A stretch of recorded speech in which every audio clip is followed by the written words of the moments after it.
Good morning, everyone. Welcome to the first of today's panel discussions.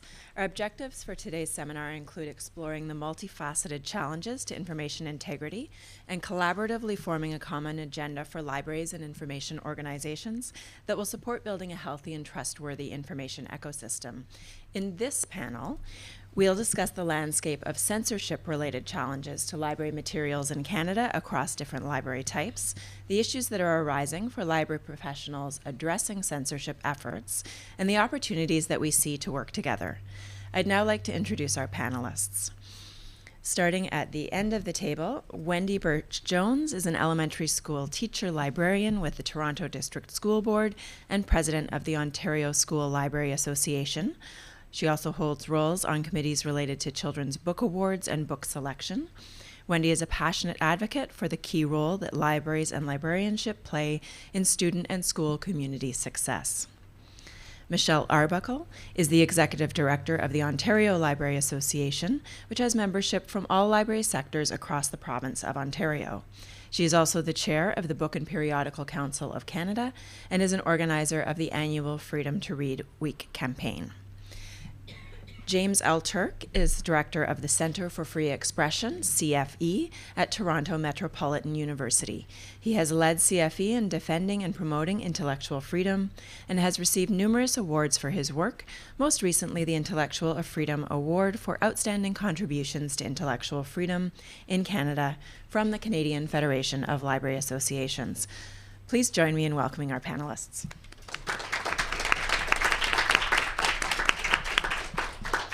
We will begin with presentations by James Turk, followed by Michelle Arbuckle, and then we'll have a panel discussion where all of the participants will contribute. So over to you. Well, thank you. It's a delight to be here.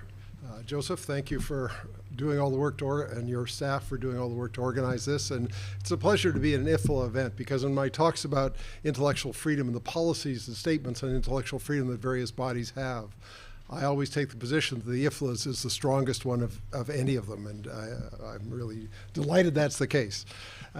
It's intimidating to do a presentation after the one you just heard, which was magnificent in my view. So my objective here is to do quite a short presentation, just giving an overview of what's happening with regard to challenges that libraries are facing in Canada to set the stage for our panel discussion.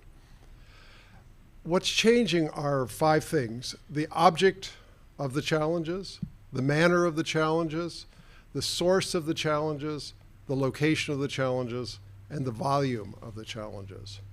In terms of the object, I mean, traditionally what's been challenged are items in our collections, whether it be books or films, but we're seeing increasingly challenges focused on programs and speakers, on exhibits and displays, on space usage. Some of those virulent challenges have had to do with that, and on computer and internet use. In terms of the manner of the challenges, as all of you know, the typical way in which a library user expresses their concerns about something in the collection or something on a program is they'll fill out a request for reconsideration form. The library will reflect on its policy and evaluate the object and so forth. But what we're seeing is challenges coming in many different forms now. There are protests outside libraries. In fact, the most challenged, the most common challenge last year was in fact protests over drag storytime events at libraries across the country. We're also seeing petitions. We're seeing social media. A number of the organizations I'll talk about are using social media very effectively to challenge what's going on in libraries. We're seeing vandalism, where the objection pages are torn out, or they'll have a Sharpie and come in and just scratch out things. And Wendy might be able to talk about this, but teacher librarians are telling me that they find LGBTQ positive kids' books in toilets and so forth, and it's kids in the school who are doing that. And we're also seeing threats and challenges coming from organizations. The largest of the organizations that does this is Action for Canada, which started out as an anti-masking, anti-vaxxer group in Vancouver and has now become a full alt-right organization.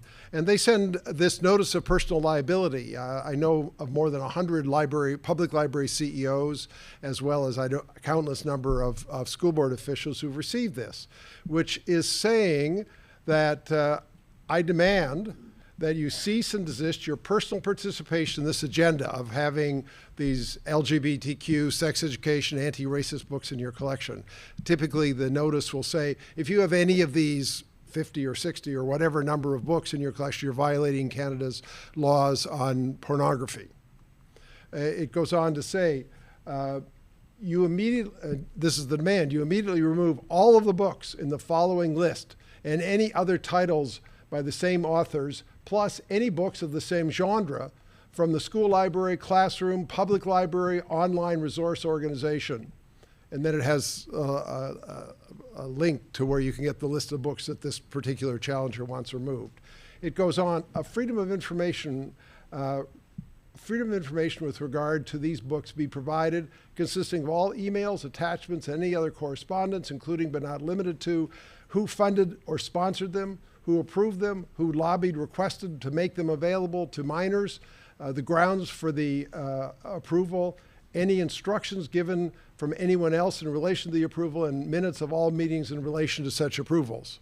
So a fairly broad access to information request. All educational facilities, including libraries, cease and desist promotion of any and all activities, performers, and clubs that exploit vulnerable minors. This includes prohibiting any kind and all gay, straight alliance clubs, all LGBTQ government and non-government funded NGOs from having access to children. So, now, the legal document is pure garbage. We got a very detailed legal opinion that we shared with CFLA, and they advised libraries across the country about this. But it's very intimidating for a librarian in a community, a chief librarian, to get a notice like this. And the access to information part, depending on the province you're in, may have to be taken seriously. It may actually constitute the kind of access to information requests that you then have to deal with it, although much of what they'll want will be either excluded or exempted from the particular act in your province. Another thing that's changing is the source of the challenge. I mean, typically it's been the library patron who raises it, but what we're seeing, as an example I just gave you, an increase in the challenges coming from advocacy organizations. And as I mentioned, Action for Canada is the largest. They claim they have 99 chapters across the country, but they're not alone. These are other organizations that are actively launching challenges. Most of them are national organizations, a few are regional, and but when you dig a little deeper, you find all of these parents' rights groups that are emerging that are launching challenges. These are just some that I've put together from across the country that are all engaged in issuing challenges either at the school or at the public library. Also, what's changing is the location of the challenges. I mean, typically the focus has been largely on public libraries, but increasingly the focus is shifting. It's not going away from public libraries, but it's intensifying at school libraries. And many of the organizations I've just cited that began focusing on public libraries are now turning their gaze and their energies to school libraries. And finally, the volume of the challenge, the number of challenges. I mean, we get a sense of what's happening in the United States last year. The PEN America released data showing that there were 10,046 books banned in 2023-24, which is triple the number from the year before. We actually don't have reliable information about the number of challenges in public libraries. The ALA database, I think it would acknowledge, only captures some unknown proportion of the total, and certainly the challenges database that the Center for Free Expression set up and is on our website, and now we're delighted to be collaborating with the Canadian Federation of Library Associations who fed all their data into it, so it's a joint database. It's available on our website. We created it so librarians and the public could see where challenges are occurring. And so if you don't know of that, you could go to cfe.torontomu.ca, which is our website, and you can have access to all the challenges of which we and the CFLA know in the country, and we have a mechanism by which challenges in schools or in public libraries or any other kind of library can easily be entered. So it's the most reliable source of information of the challenges. It's just that we know that it's a tiny portion of the number that are occurring, so we're trying to build it up. But there's no doubt that the numbers are increasing. Now, I want to talk next about what's not changing. And what's not changing is the diversity of would-be censors. That is, when you look at what libraries are facing in demands, as I mentioned, the most single challenged item was drag story times across the country. But the people who don't like drag story times tend to like this book, Irreversible Damage by Abigail Shrier, which many feel is transphobic. The Times of London identified it as one of the 100 best books of the year, as did The Economist. It's a controversial book, but there's a demand from people who are very supportive of drag story times to get this book out of the library. And the folks who don't like drag story times tend not to like All Boys Aren't Blue, one of the most challenged books. On the other hand, they tend to like Jordan Peterson, who is the focus of a lot of challenges from others. And then those who have concerns about If I Ran the Zoo tend to like The Hate You Give, a wonderful anti-racist book that was banned by the Nova Scotia Department of Education. So we're facing challenges coming from every side. And there was a poster that, there were two other examples of other challenged items coming from different perspectives. I think it points to an observation that I love this poster that was part of the Toronto Public Library's 2-year public campaign on intellectual freedom, which captures it. That is, I'm all for free speech, but that is, almost everybody's in favor of intellectual freedom, of freedom of expression, until they come across expression they don't like or they feel is harmful or hateful, even though legal. And suddenly censorship is okay. And that's the challenge that I think we're facing. Now, why does this matter? I just want to end with somebody else's quote. And this is J. Dillon Sandifer, was in the New Republic in January.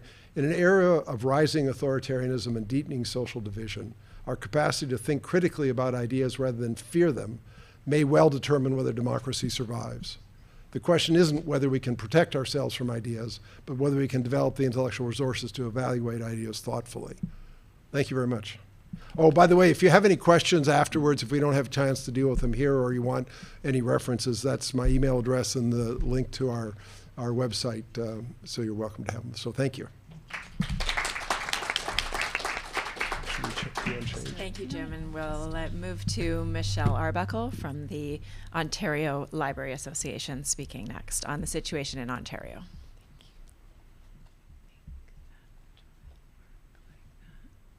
There you go. Now I gotta get back up on my chair. Hold on. The chairs are high. They are. Chairs are high, in case you missed One that. of us are as tall as Jim. And I keep hitting the microphone. Is that okay? Okay. Hi, everyone. Nice to see you. My name is Michelle Arbuckle. I'm from the Ontario Library Association. Let's see if this works. Oh, hot mic. You want to bring your mic a little closer? We're good like that? All right.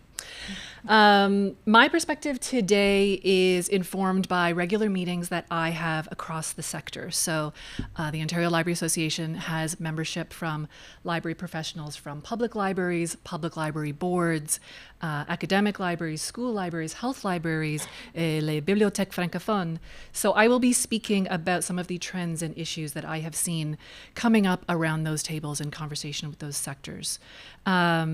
Please know my examples are coming from Ontario libraries. I know this is IFLA, and we're talking international. I'll be speaking specifically about Ontario and very broadly about issues that are connecting in with information integrity and freedom of expression.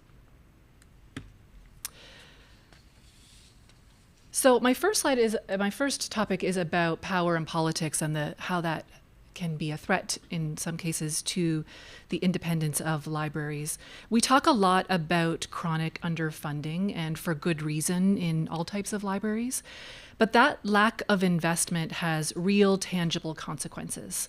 It limits access to information, limits access to skilled staff, and to the library services that needy communities often rely upon. I'm not going to get too much in the weeds about how public libraries are funded. If you don't know, see me at lunch, we can go through it. But in Ontario, public libraries are funded mostly through their municipalities, through their municipality tax bracket, and with only a small operating grant coming from the province. But despite contributing less to the finances of libraries, the province actually holds the legislative authority through the Public Libraries Act in this province. And that can sometimes create some tension. Municipalities are providing most of the funding, but the province is the one setting the rules. And in Ontario, strong mayor powers are expanding. What started out with 47 municipalities is, as of today, May 1st, now extended to 169 municipalities across the province. And that power imbalance, the ability for a mayor to make broad sweeping changes, is becoming even more pronounced, with growing potential for political interference in how libraries operate. With the expansion of those strong mayor powers, we're entering a new era where local politics can directly impact library governance. And in many cases, it already is. We're seeing mayors having some control over changes to staffing, sitting on library boards, or making their own appointments to library boards, which is all concerning and all considered a violation of the Public Libraries Act. Political pressures aren't just limited, of course, to public libraries. We're feeling that same stresses in school libraries, where for many years now we've been experiencing death by 1,000 cuts. Through last year's Save Our School Libraries campaign, we've heard from teacher librarians and library technicians across the province about cuts at the board level, the erosion of dedicated staffing and the lack of provincial support. And even as the Ministry of Education continues to position literacy as our top priority, the message is very clear. You can't champion literacy while defunding the very infrastructure that makes that possible. The next theme I'm going to talk about is how libraries are engaging with the public, both online and in person, and how that engagement is changing in tone and in complexity and in risk. Across the province, many libraries of all types are rethinking their presence on social media. Given what we know about platforms like Meta and Twitter, many are questioning how and whether they should at all be engaging, even if there's the opportunity to engage ethically on those platforms. For public libraries especially, it often comes down to a simple reality. If your community is still on Facebook, then that's where you need to be. People are still getting DMs, questions, concerns from their community. They still need to have staff in those spaces answering those questions.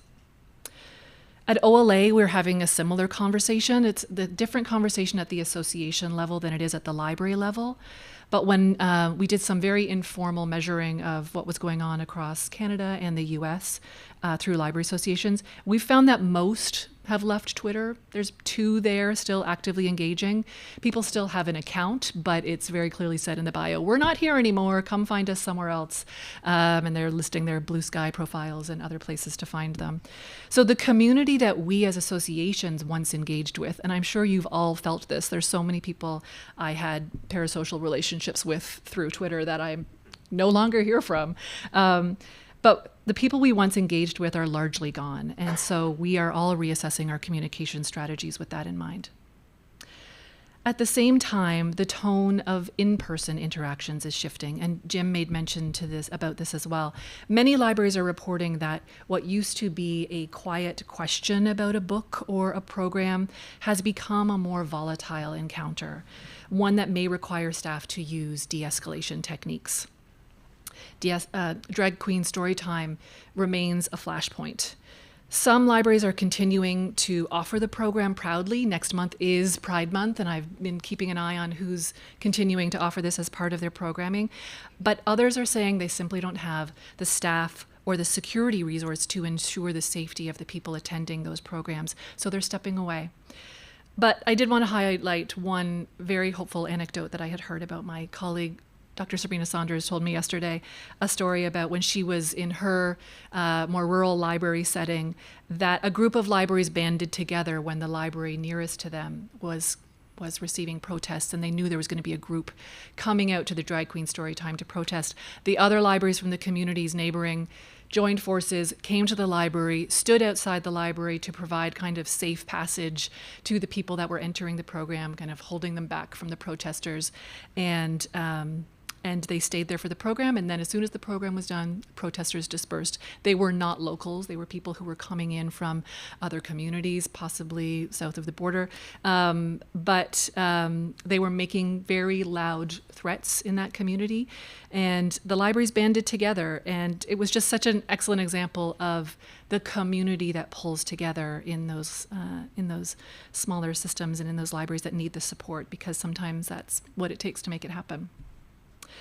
Another issue that's coming up more frequently, especially in rural and solo-staffed libraries, but also in health libraries, is aggressive outreach from self-published authors. I was just on a call with a number of rural CEOs in public libraries, and this was actually one of their top concerns. The authors of self-published books are often focused on controversial or unverified health information, and they're demanding the library purchase their book, that they be included in the collection, and pushing past normal review processes to make that happen. All of this, of course, points to gaps in policy, in collection development, in weeding, in complaints handling. And this is where the work of organizations like the Center for Free Expression, like CULC, are so critical, helping libraries to share their policies, strengthen their procedures, and of course to learn from each other. Major urban libraries are usually covered in this way. They have staff, they have structures in place to deal with these issues, but it's those small and solo libraries that really need more support here. The next thing I want to talk about is something I think we always need to keep in mind, which is the human side of the work that we're talking about today. Defending intellectual freedom isn't just about policy, it's about the people and what it feels like to be on the front lines in those conversations, holding the line. We know that staff morale can be affected. And there's different ways that libraries are going about approaching this. What I'm seeing is in places where regular space is made and held for these hard conversations about the meaning of intellectual freedom, about the connections to equity and to access, about how the work ties in with the library's broader values.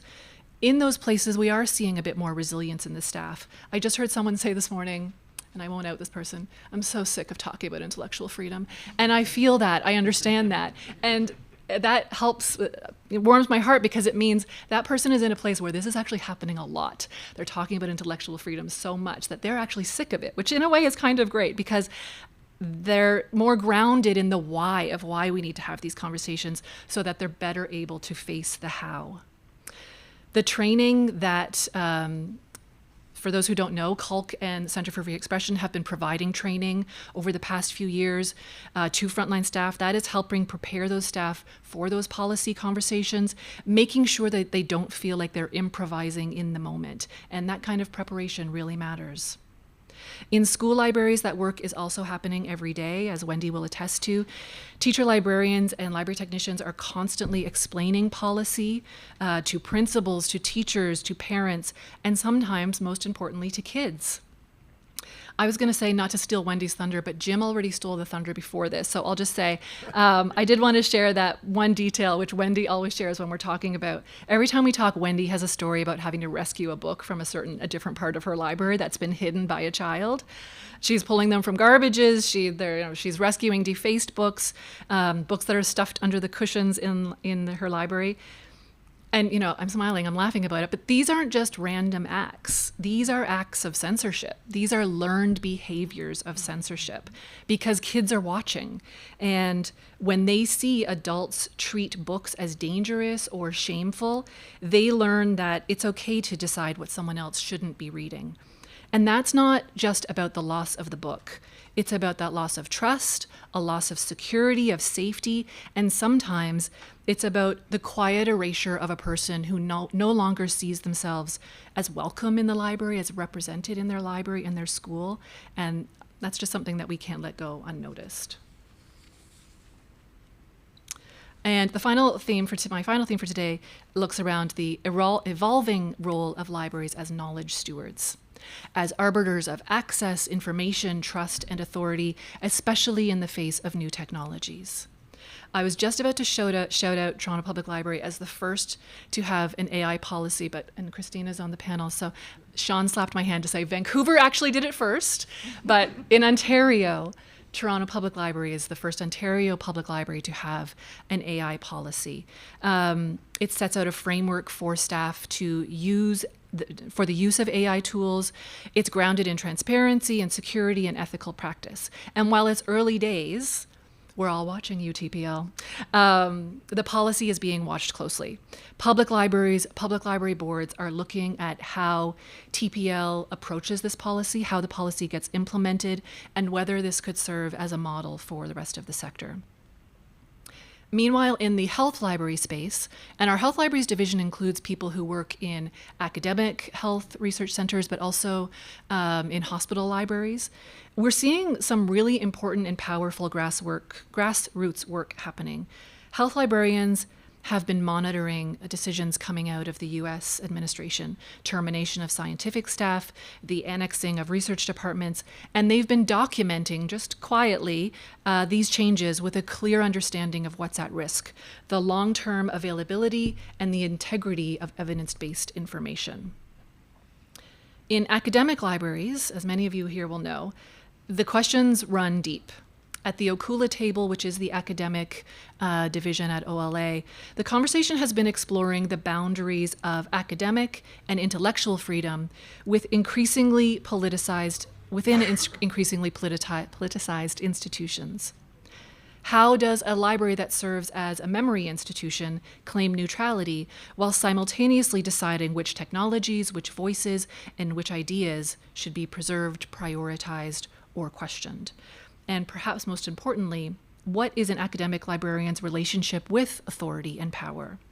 How can library workers in academic spaces use their positions to push for change in their institutions, in their sector, but also in society more broadly? Those questions don't have easy answers, but they're much too important to ignore. And next week, actually, if I can just do a little promotion, OCULA is hosting a virtual event, bringing people together who have spent their careers reflecting on these questions. It's a space for honest, pretty grassroots conversations, but it's an invitation to think more critically about the role that academic libraries play as stewards of knowledge in a shifting world. My final point, I have 45 seconds on the clock, is really just to drive home how important community is for these kinds of conversations. So thank you so much to IFLA for gathering us here today. This work can't be done alone. Defending intellectual freedom in all of its forms takes community. It takes conversation with students and faculty, with parents and principals, with policymakers, and most importantly, with all of us, with each other. And that really does include across library sectors. We all share a commitment to access and equity and the right to read and explore freely. And I know that sometimes tensions can be felt between public libraries and academic libraries. We have different mandates, we go about our work in different ways, different cultures, and at times we have judgment about how certain situations are handled. I think healthy debate and critical reflection are a part of our strength, but so is listening. We need to resist the urge to assume we always know best and instead make space to learn from each other's realities. When we share our experiences and strategies, we don't just survive the pressure, we build stronger, more resilient libraries. This is where I wave my association flag and say, this is where associations like IFLA and OLA matter most, helping us to stay connected to each other, to stay informed and united across sectors so that no one has to face these challenges in isolation. Thank you so much.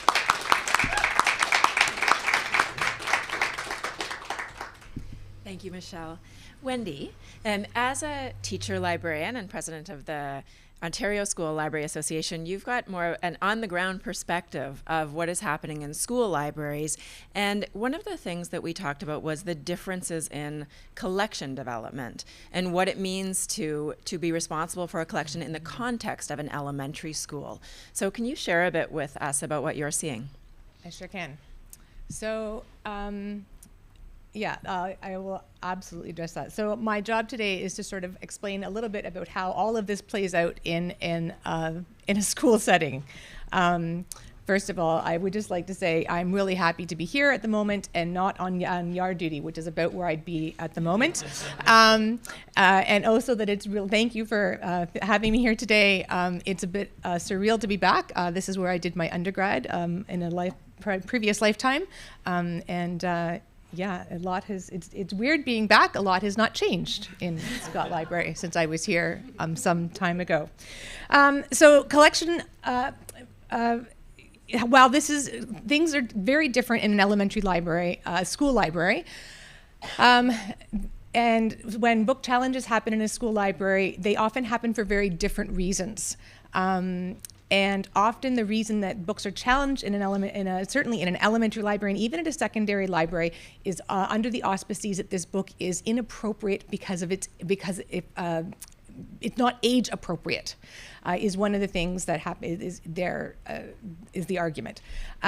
So collection development in a school library happens hopefully if the board has a really great selection and deselection policy. One of the things that Jim spoke about was the fact that some boards are, one of the things that happening in the changing landscape is that boards are starting to realize that that's one of the really important things that has to happen, is that boards need to have a really great selection and deselection policy. I'm really excited to say that just recently, actually just last week, I sat in on a seminar for the Toronto District School Board. They have just released their 2025 revision of their policy that is now, they've just updated that. So we now have a really great selection policy and deselection policy, and that part of that policy, of course, includes some revisions around what happens with book challenges. The very first thing that happens with a book challenge, if someone comes in with the book challenge, is, have you read the book? That wasn't part of our previous challenge. So things are changing. So when teachers come to do book selection, there's a long list of criteria by which we select books. Is the book follow our is the book part of follow our equity policies? Is the book is the book written by a Canadian author? Is the book will a book attest to our truth and reconciliation plans, et cetera, et cetera? Does the book reflect your own student community? There's a long laundry list of things that you're looking at when you're looking at a book. And is the book age appropriate for your school community? Actually, just yesterday, I went to the book fair and I handed off a group of books that had been passed along to me in a grab bag from somewhere else that were 14 plus. They're for high school. That's not appropriate for my K-8 community. My kids are, for the most part, 13-ish when they leave. So those 14 plus books are not appropriate for and I pass them along. So often when books are coming in, I did not catalog them for my library. I passed them on. Those are a really good example of books that are not appropriate for my school community. And I will say, if somebody came to me and suggested that there was a book that did not align with their own political or religious beliefs, that's lovely. However, as a public institution, as my school is and as all public schools are, I also have a job to create a safe and equitable space for all of my students. So one of the things that I am bound to do as part of my collection development is ensure that all students are reflected in my collection. In all of their intersectional identities. So one of the things that I will not do in my collection is engage in the competition. What's the right word? In the Equity Olympics. I will not engage in Equity Olympics. Unfortunately, in our schools, one of the things that happens is that we have a vast difference in what happens with in how those play out with in terms of who your administrators are. Hopefully you have an administrator who will back us and who will stand up. But as one of the things that Jim referenced is that with all of those groups that come in and are pushing back, the way that this plays out, yes, we have a really strong policy. Yes, we have our Ontario standards of teaching and our TDSB equity policies and all of these other things that are backing us up, including the Ontario Human Rights Code. However, if you don't have a principal and administrator who is willing to push back and back you and stand up to those parents, they will push in with parental rights, which Jim will also explain is not a thing. There are children's rights legally, but there's actually no such thing as parental rights, as much as they don't want to understand that. And so if you don't have an administrator who's willing to stand up to that, then you don't have a lot of ground to stand on. I have yet to have a parent who, after a conversation with me, has not turned around and went, okay, because I simply won't engage with that. There's also a whole lot of equity all around my library. I've got pride flags everywhere. I've got an Indigenous Canadian flag flying in my library. There's a whole lot of evidence in my library as soon as you walk in that I'm probably not the person you want to pick that battle with. The reality is it's a very different, very, very different than academic libraries and public libraries. So it plays out very differently. I hope that answered the question. Thank you, Wendy. And it is interesting to see this emphasis on children's collections, children's materials that's showing up in public libraries as well. And so in Vancouver, when we looked at our policies related to collection development, what we saw is although the collection development policy was very strong, it didn't actually have a statement about the philosophy behind the children's collection specifically. And that's where conversations most often happen on a day-to-day basis. So a change that happened as a consequence of the way that the collection challenge environment is shifting in the past couple of years. Yeah. So thank you, all of you, for those words to get us started. One of the things that we talked about a bit is that we see some tensions arising among librarians from different sectors in handling challenges in libraries. And we are a multi-sector group today. Jim, as a former head of the Canadian Association of University Teachers and someone who supports libraries in facing challenges, can you share your perspective on what you're seeing in this landscape? Well, I'll get in trouble no matter what I say here, so might as well. It's my sense that the commitment to intellectual freedom is most questioned in the academic sector and amongst academic librarians. And I think it's a function of the larger conversation in the university community where the university's values relate, I don't know how to put it quite right, relate inexactly to the library's values. That is, the library is to serve the faculty and students, the research and scholarly work of those communities. So that means there will necessarily be things in the library that many of the library workers will find deeply troubling. But it's really not the role of the library workers to override the academic decisions. They're to be part of that. And one of the challenges we had at the Canadian Association of University Teachers was getting academic librarians recognized as equivalent to faculty and having the academic freedom rights that faculty have. So there are a lot of tensions where either academic librarians are portrayed as somehow people who file books, and which is not appropriate. On the other hand, they also have an obligation to be mindful of the scholarly and research requirements that cause things to be in the library that they may not otherwise want in their library, and how that gets sorted out is a matter of tension. And I think that reflects some of the ambivalence that one sees in Carl, for example, about intellectual freedom. And it's we don't see it just among sectors, but also within libraries, within public libraries, a conflict between what we might want or believe ourselves and what is held in the collection, and whether things that are maybe historically no longer acceptable, historical parts of the collection that are no longer currently acceptable are being questioned in public library collections. So some divisions happening within our own field. Michelle, what opportunities do you see for libraries to work together on these issues? Well, I think there's a number of ways that we can work together, especially through association work. Associations can provide that collective voice for a number of different sectors, academic, public. We can come together to represent through one voice. Something that OLA also does, that I think a number of other associations do, is provide legal support as well. So we have a fund at OLA for a library who might need financial support, hiring legal representation to help work through an intellectual freedom issue.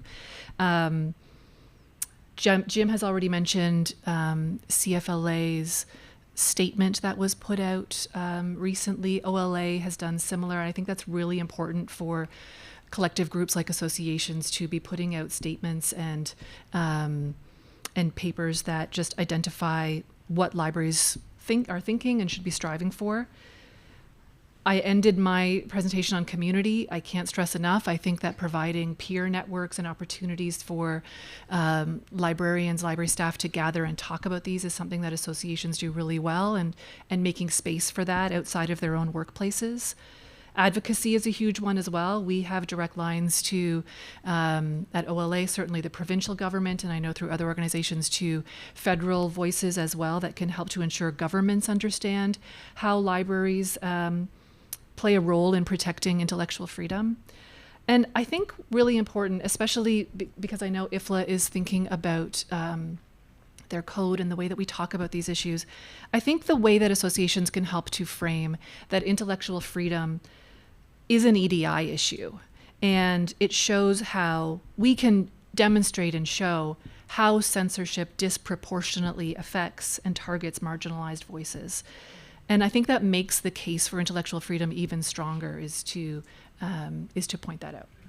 Thank you, Michelle. And Wendy, yes. Before you respond, I want to let those online know that we will go to questions online.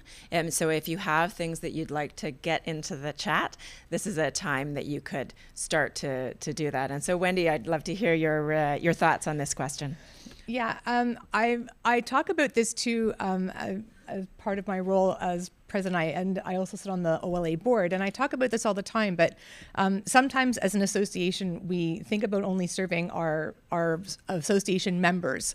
Maybe it's because I work with them when they're younger and littler, but I have a tendency to think of the people that we're serving as our readers, right? Like, yes, I know that ostensibly my role as president is to serve the school library professionals that I'm serving, but at the same time, I have a tendency to think of the people in turn that we're serving as the readers that then those library professionals are working with. And from that perspective, when I think about what we can do together, is really to be thinking about those readers. One of the phrases that we use in OLA is the themes that we use is libraries for life, and thinking about the folks in our libraries as using those libraries from cradle to grave. And from that perspective, my job as a teacher librarian is to try and instill a love of reading with those students. And eventually, my students are going to come to the ideally, are going to go on to post-secondary at some point. And somewhere along the way, my goal is to also partner with public library and get their families reading together so that they read over the summer and March break, because we need them to keep reading. And at some point, they might also end up in hospital. Maybe, ideally, that we don't want that to happen, but that's life. And they're going to end up there too. And while we tend to think of ourselves in silos, they don't. A library is a library is a library. And so the more we do together to partner so that we have more cohesion between us, then so really that's what we need to be doing. We need to be partnering together, because they don't see us for us, they're like I said, a library is a library is a library. So we need to be partnering together so that they see it as one fluid system, because when as a student, they need for the same software to be in all of those places so that they can do the same assignment that they're working on. They need as a senior citizen, they need for the same program to be there so that they can keep reading their book, their ebook, or they can keep working on that, whatever program it was that they learned at that one library. They don't have the bandwidth to figure out something different. I certainly know that my mother does not. God bless her for learning the ones that she has already. So, and that's where we really need to partner together. So, because really that's our job, right? That's our job, is to be serving our readers.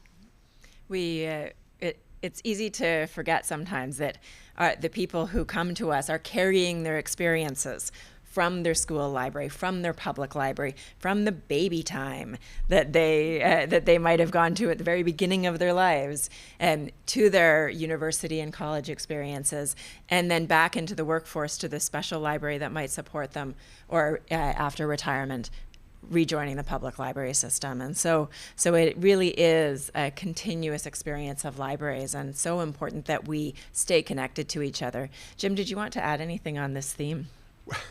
Well, I can just give a personal example. I'm here today probably because of Miss Kirk, my grade school, grade 5 librarian. We actually in those days had 2 periods a week in the library. And I grew up in a home where we had encyclopedias and we had the Reader's Digest condensed books, and that was sort of it. And so she instilled a love of reading in grade 5 that made all the difference in my life. For precisely the reasons you're talking about. It transcended that grade and that school, and it's one of the things that breaks my heart when I see what governments across the country are doing in the terms of cutting back for funding for education, and one of the principal victims of that underfunding are school libraries and academic libraries, and public libraries to some extent. And that reduction in teacher librarians has been going on across Canada for a long time. Well, it's really terrible. I mean, we have 2 provinces that don't have a single teacher librarian in any school. And in fact, the only province that has a teacher librarian in most schools is British Columbia. And that's because the British Columbia Teachers Federation negotiated into its collective agreement a provision for teacher librarians in all schools, other than very small ones. And whether those positions always get filled or whatever is a different matter, but they're there in a way that, I mean, what's the percentage of schools in Ontario that would have teacher librarians? Abysmal. Thank you. And we even have a whole board in Ontario that doesn't have school libraries at all. It's not even that they don't have school library professionals anymore. They don't even have school libraries. In Windsor, we call it the Tale of Two Cities. Windsor Catholic District School Board at one point got rid of their school library professionals, first their teacher librarians, and eventually just got rid of their school libraries altogether, because once they stopped staffing those spaces, eventually they've also got rid of the books. And so Windsor, Greater Essex, which is the public board, has teacher librarians and robust libraries, school libraries, and Windsor Catholic does not. And so we call it the Tale of Two Cities. At some point, not me, because I'm not the academic that's going to do it, but at some point some academic is going to do a study, some sociologist somewhere is going to do a study that's going to, because there's families growing up on the same street that has kids that are going to school with no school libraries and others that do. And it's going to be, you could do this fantastic study that's going to show the difference in literacy rates. And to be clear, for those of you who aren't from Ontario, Catholic schools in Ontario are public schools and publicly funded, so they're supposed to be equivalent, unlike in many other provinces in Canada. And I think what's important here, why this matters to this audience, is that people who don't experience libraries in their school context stop realizing that libraries are important. They're not going to see the importance of funding public libraries, of using their academic libraries. It really threatens the whole ecosystem. And so it is important for us to be aware of what's happening in all of our sectors, whether it's challenges or funding cuts, so that we understand that it trickles into all of our other systems. So I'd like to see if we have questions online. Can I find out if we do? Well, I'm just, while we're waiting, but if you follow that, those kids that don't have any access to school libraries or access to school library professionals, at some point, whether they lose access to school library professionals in elementary or secondary, what happens to those kids when they get to here, right? And they have no idea how to navigate Dewey. They have no idea how to navigate a virtual library system. Then, right? They don't know. So then when they get to you, they have no idea how to do any of that online research. They have no idea how to navigate your the virtual databases. They have no idea. You send them to the stacks, they're clueless, right? I mean, I do the very best I can with my elementary students up to grade 8 to teach them Dewey. For the most part, they're pretty good when by the time they leave grade 8. They at least know the difference between fiction and nonfiction. I've gotten them that far, right? But if they don't have access to those school library professionals, they don't know, they don't understand, and that's the issue. Thanks, Wendy. Do we have someone who could tell us if there are any questions online? No questions online. So I'm going to check if we have questions in the audience right now. I'll start with our speaker here, and if we have a microphone is just on the way, and then I think I saw a hand over here. Okay, and I'll go to you next. Thank you.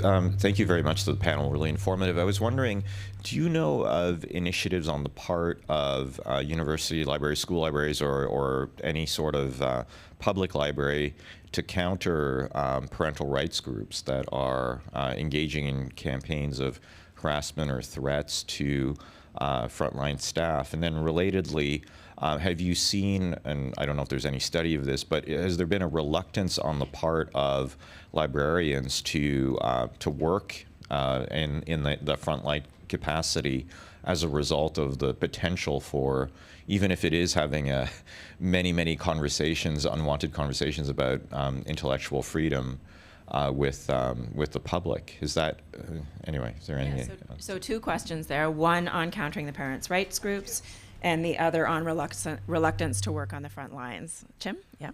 With regard to your first question, it's work that we're starting to do. For the past couple of years, the Center for Free Expression was dealing with the issue of intellectual freedom in public libraries, and we developed a training course that we've made available to all the public libraries across the country, and have trained more than 100 of their staff to deliver that program. We just created a working group on intellectual freedom in schools and school libraries, and Wendy's on it, amongst others. And the focus of work that I'm doing now is on the legal situation with regard to children's rights. And parents, so-called parents' rights. There are parent responsibilities, but the key international document is the Covenant on the Rights of the Child, and what that means in Canadian law. And we're working with a group of people and going to be producing a whole set of guidance for school libraries and school boards and others with regard to that issue. So it's one we recognize for the reasons I mentioned. I mean, the shift in challenges is going more and more to the school level, so we have to come to grips with that, and I think over the next year we're going to have a good deal of information. May I just give one anecdote, and some of you, Michelle's heard it multiple times. I'm amazed by the strength and fortitude of library staff and of chief librarians, especially in small communities that are embedded in a very conservative political milieu. And the example I've given, and it's still the best one I have, I got a call from a librarian in a small northern British Columbia library who just received that notice of liability that I included in my discussion from Action for Canada, saying you're going to be charged with child pornography if any of these 62 books in your library. So she called me, Jim, what am I to do? I just got this notice of liability, and I raced to our catalog to see if we had any of those books, and we had 52 of them. So I ordered the other 10. And she prefaced all of that by saying, we're in a very small community that's very monolithic, fundamentalist Protestant Christian. The chair of my board is a born-again Christian, but he does support intellectual freedom.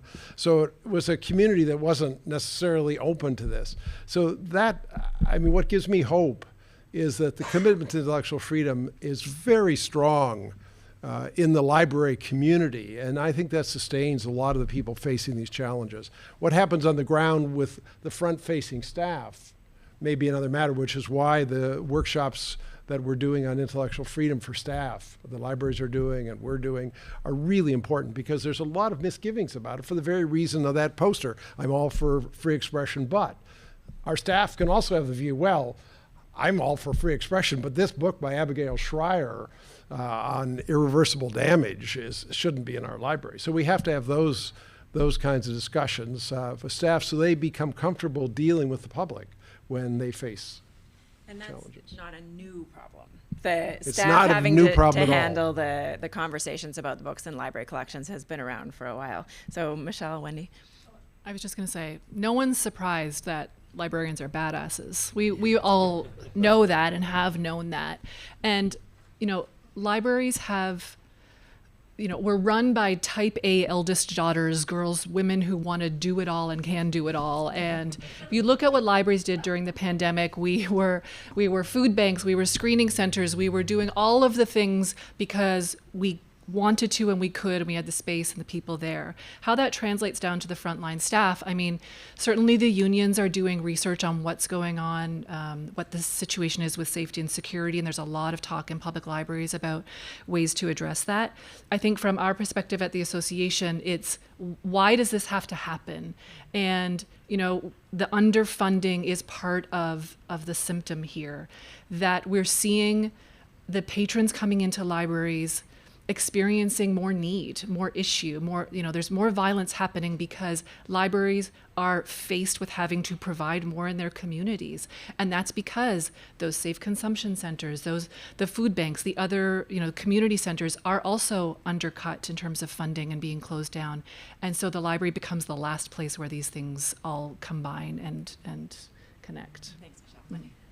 I think what I would say is that I think that certainly school library professionals and sort of teachers in general find it really frustrating and confusing because we get these book challenges or, as Jim referenced, these overt and sometimes subversive acts of vandalism or whatnot, especially with our 2S LGBTQIA books. And the question that educators ask is, how do I make sense of this when at the same time we have legislation in Ontario that allows parents to pull their kids from sex ed curriculum that they don't like? So yes, we have curriculum that we're mandated to teach, but if the parents don't like it, they can just pull them. So there's this, this seemingly dichotomy that's at odds. And so they say, well, what am I, we can't make sense of it. And so even though there's all of this other legislation and all, Human Rights Act and equity policy to back us up, there's this over here that also they can't reconcile and make sense of it. So again, unless you have a really strong administrator who with an equity lens and is rooted in it, who can say, yes, but, or someone like me in your school who says, our first priority is to provide a safe learning environment for all of our students. First, and again, which is like at the very top of the Education Act. Literally, it's the first sentence. Then, which is literally what we have to be doing before we do anything else. Then they get caught up in the minutia of all the rest of it. And I think what you're hearing from Wendy here is how much policy matters, and looking at policy and thinking about conflict between policies and conflict between value statements. I am going to ask to go to the next question from the floor, and that was over here. Hi, thanks so much for taking. There's a lot to hear from, and I like sort of the lineup of the panel from the most abstract to the most on the ground, and it sort of flowed through. And a question you asked to James kind of I would say triggered me a little bit in the sense of like, why is there a challenge between sectors? And one of the fundamental is that I'm sitting next to an academic librarian who can speak around intellectual freedom without consequence. I speak for my institution as a public librarian. I do not have that same freedom from consequence around issues of intellectual freedom. So one is much more of a monolith and one is not, and I think that does speak to the ambiguity, and I think that ambiguity is a strength. Because what I've seen from the training and the policy, and I am blessed to work in a place that has strong IF policy and strong IF support, but I also manage a shop that has over 100 employees. And the gap is really in the implementation. The gap is how do you work with bad actors? The gap is how do you actually have these conversations? And that is really contextual. It's power dynamics, it's power struggles, it's political struggles. And a lot of what we're hearing often is almost shame-based, like, why don't you know this? Or this is absolutely absurd. Like, if you ban that, you can't ban that. And again, it really is a reductionist approach. And I think where I'm missing the gap that Wendy comes very strongly with, and the policy and training I'm seeing, is how do we support frontline workers to have exceptionally difficult conversations, because oftentimes they're not as simple as book bans, whether we talk about whether you can watch porn because that's your intellectual freedom without the consent of the people behind you, whether it's the example of the protest that we had at my institution, which was on some form of Hindu politics. We had no understanding of the background of this, and we are just faced with these people who are very angry, and we're trying to figure out what that is.